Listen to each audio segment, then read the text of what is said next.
If you were to ask God to design paradise in the 21st century, it's likely that Lake Kao would still request upgrades.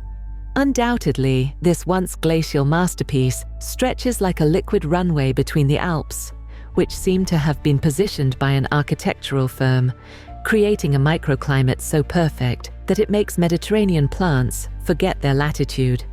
Here, where billionaires whisper and villas play hard to get, every square meter, above and below the waterline, tells a story of impeccable taste. Therefore, in today's video, I'll give you my own private tour of the world's most beautiful corner, where even the fish have better addresses than most humans, as we take you inside Lake Kao, the secret summer paradise for Europeans. If Lake Como could whisper its secrets, the first thing it would tell you is that true luxury isn't measured in euros or dollars. It's measured in meters below sea level. At 227 meters below the waves, this ancient glacial lake holds more secrets than a billionaire's offshore account. This isn't just Italy's third largest lake. It's arguably the world's most beautiful, invitation-only swimming pool. Though good luck finding the sign that says so. The water stretches 146 square kilometers across a landscape so perfect, it makes the Alps look like they're trying too hard to impress. Picture a lake shaped like a Y, as if nature itself couldn't decide which view of paradise to offer, so it carved out three. At the heart of this liquid masterpiece, where all three branches meet, sits Bellagio. Though calling it just a town feels like calling a Rolls-Royce just a car. Here, the gardens don't just grow, they perform, coaxed into Mediterranean splendor by a microclimate so perfect, it makes other lakes jealous. The shoreline reads like a Forbes list come to life. George Clooney, Madonna, Donatella Versace. Though the old money residents would prefer we didn't mention them, darling. They've been quietly commanding these waters since Roman times, when Pliny the Younger decided that one villa simply wasn't enough to properly appreciate the view. These days, the lake's 400-meter depths hide more than just fish. They conceal a world where subtropical plants thrive in winter, where boats arrive via helicopter, and where even the morning mist seems professionally choreographed. From Como to Lecco, from Bellagio to Varenna, every villa tells a story, though the price of admission to hear it might require selling your first yacht. The Huffington Post called it the world's most beautiful lake in 2014, which might be the only time billionaires and travel writers have ever agreed on anything. But don't let the pristine waters and perfect gardens fool you. This isn't just nature showing off. This is where wealth doesn't whisper. It murmurs in perfect Italian over a parao at sunset. This is where villa gardens don't just border the lake, they compete with it. And this is where even the fish probably have better pedigrees than most people. The real story, however, begins centuries before infinity pools and helipad permits, when a certain ambitious Roman was about to turn lakefront property into the ancient world's hottest destination. Long before George Clooney made waterfront property prices soar higher than his private helicopter, Lake Co was catching the eye of another rather influential Roman with expensive taste. Central pivot irrigation offers numerous benefits. Firstly, it ensures the uniform application of water across large areas, reducing the need for manual labor during the irrigation process. This addresses the challenges of high labor costs and the inconsistency of farmland. Additionally, the system is highly efficient in water usage, preventing wasteful runoff and reducing water bills for farmers. The semi-automatic nature of central pivot irrigation, combined with the lateral movement of sprinklers, facilitates easier management of water levels in the soil compared to traditional methods. But it was Julius Caesar himself who really understood the lakeside development potential. In 59 BC, he looked at this slice of alpine heaven and thought, you know what? This place needs a complete rebrand. And so Nomcum was born, carefully positioned on the lakeshore like a perfectly placed sundial in a billionaire's garden. Pliny the Younger, who might have been the world's first luxury travel influencer, couldn't stop writing about the place in his letters. He gushed about the fishing and hunting opportunities, though one suspects he was more interested in the villa building opportunities. By the 4th century, the Romans had established such a firm grip on lakeside living that they stationed a praefectus to command their military fleet here, because nothing says summer home quite like your own naval commander. The Middle Ages brought a slight change in ambiance, as the peaceful waters became a stage for military drama. The 12th century saw the co-fleet battling Milanese ships, presumably over who had the better view. Between 1525 and 1532, the Musso War raged across these waters, though these days the only wars fought here revolve around restaurant reservations and prime docking spots.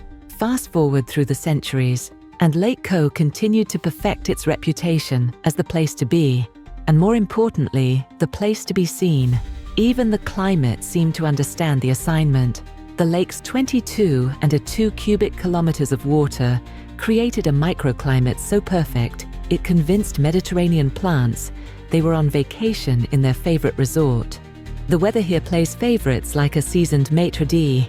Winters are mild, averaging 7 degrees Celsius, because even the temperature knows better than to make the visitors uncomfortable. Springs and autumns hover around a pleasant 17 degrees, as if nature itself is setting the thermostat for optimal terrace dining.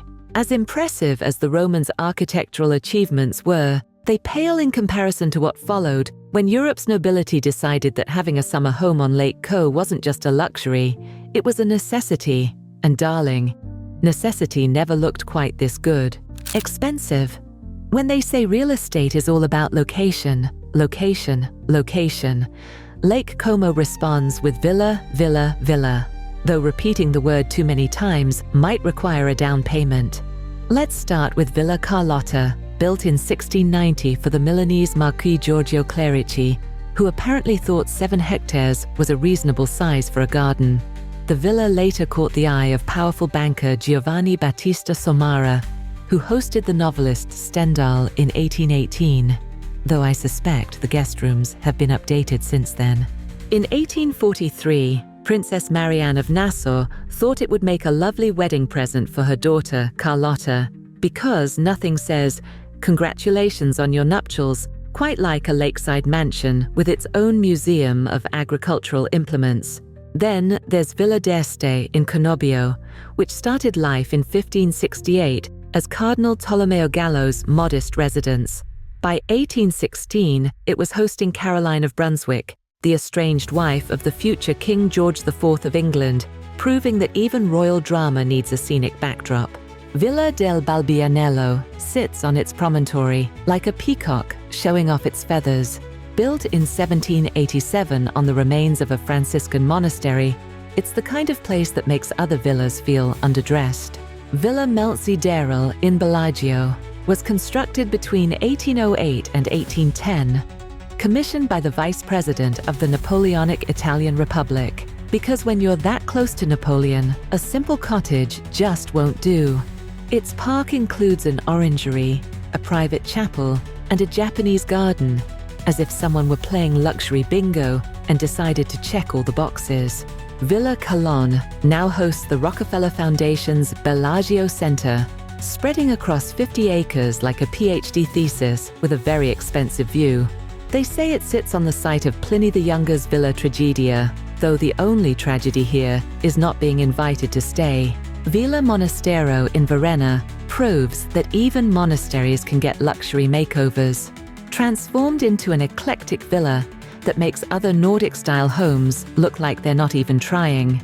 Each of these villas maintains gardens that benefit from the lake's stabilizing presence, supporting subtropical and Mediterranean plants that have no business thriving this close to the Alps. But apparently, they didn't get the memo. The true magic happens behind these villa walls, where staff measure fork angles with protractors and maintain guest preference lists longer than most novels. While these historic villas set the stage, it's today's Lake Como that truly pushes the boundaries of luxury. Think less vintage charm and more. Does your infinity pool have its own infinity pool? Because in the modern era, even perfection needs an upgrade. In case you're wondering how the ultra-wealthy spend their summer days at Lake Como, they don't. They curate them. Welcome to a world where public transport means private boat services, which have been shuttling people since 1826. When the first steamship set sail on the lake, the wealthy decided that walking was for mere mortals. Today, there are 3 levels of water transport: regular motor ships for those who measure time in hours, hydrofoils for those who measure it in euros, and car ferries for those who can't decide which of their vehicles to bring across the lake. This lifestyle comes with its own set of unwritten rules. Swimming, for instance, is generally prohibited except in designated areas because when you're worth billions, even the water needs a proper invitation. This regulation stems from the lake's notorious depth changes, though locals suspect it's really because the fish are tired of dodging amateur backstrokers. When not avoiding impromptu dips, visitors can try their hand at sailing, windsurfing, and kite surfing, activities that somehow look more elegant when performed against a backdrop of historic villas. The true cognoscenti understand that Lake Como operates on its own schedule. Climate change has made its presence known, with winters becoming milder and summers more dramatic. The lake's recent weather patterns have become as unpredictable as getting a last-minute dinner reservation in Bellagio, with severe storms appearing like uninvited guests at a garden party.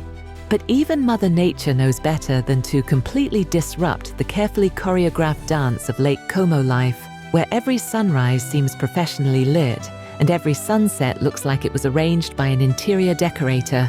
Climate change has made its presence known, with winters becoming milder and summers more dramatic. The lake's recent weather patterns have become as unpredictable as getting a last-minute dinner reservation in Bellagio, with severe storms appearing like uninvited guests at a garden party. But even Mother Nature knows better than to completely disrupt the carefully choreographed dance of Lake Como life, where every sunrise seems professionally lit and every sunset looks like it was arranged by an interior decorator. Yet, for all its natural splendor and carefully curated activities, the true magic of Lake Como lies not in what you can see, but in the invisible ballet of service that transforms mere luxury into an art form. And this particular performance requires quite a... You might think managing paradise would be simple. After all, how hard can it be when your office view includes the Alps?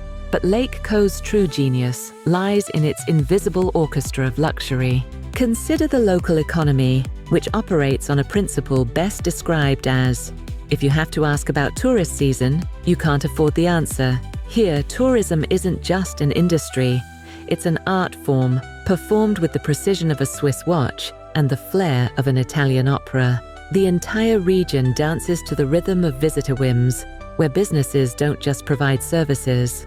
They anticipate desires you didn't even know you had. Local shops have mastered the art of making even a simple espresso feel like it requires a black card to purchase. Transportation here operates like a carefully choreographed ballet. Private jets glide into nearby airports. Helicopters buzz overhead like very expensive dragonflies, and boats cut through the water with the kind of timing that would make a symphony conductor jealous. Speaking of cultural performances, the lake hosts regular events that aren't so much scheduled as they are ordained.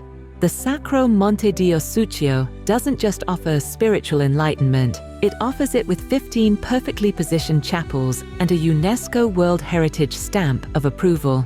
Even the infrastructure bows to the requirements of luxury. Hotels employ staff whose sole purpose is to know exactly how warm you like your morning cappuccino before you've even thought about ordering it. The real proof of Co's mastery lies in how it handles its celebrity residents. Unlike other luxury destinations, where paparazzi lurk behind every palm tree, here the approach to famous faces is so discreet, it makes Swiss bankers look chatty. Between managing the tourist experience, maintaining historic villas, and ensuring every sunset looks Instagram-worthy, though true Lake Co regulars would never be so gauche as to post, the lake's invisible army of luxury specialists performs daily miracles with the casual efficiency of someone ordering a custom-made Venetian glass chandelier. Perhaps that's the true secret of Lake Co. It's not just a destination, it's a performance. Every morning, as the mist rises from the water, and the first boats begin their elegant dance across the lake, the show begins anew. And as you sit on your villa terrace, watching the sun paint the Alps in shades of rose gold, while a distant church bell marks time in the most melodious way possible, you might realize that Lake Co's greatest luxury isn't in its villas, its views, or even its illustrious guest list. It's in making the extraordinary feel like it's simply the natural order of things, as if this is exactly how life should be, has always been, and will always be, at least until the aperitivo hour ends. Now, I'd love to hear from you in the comments. I can't wait to hear your personal experiences. Thanks for joining me for another episode of Opulent Horizons.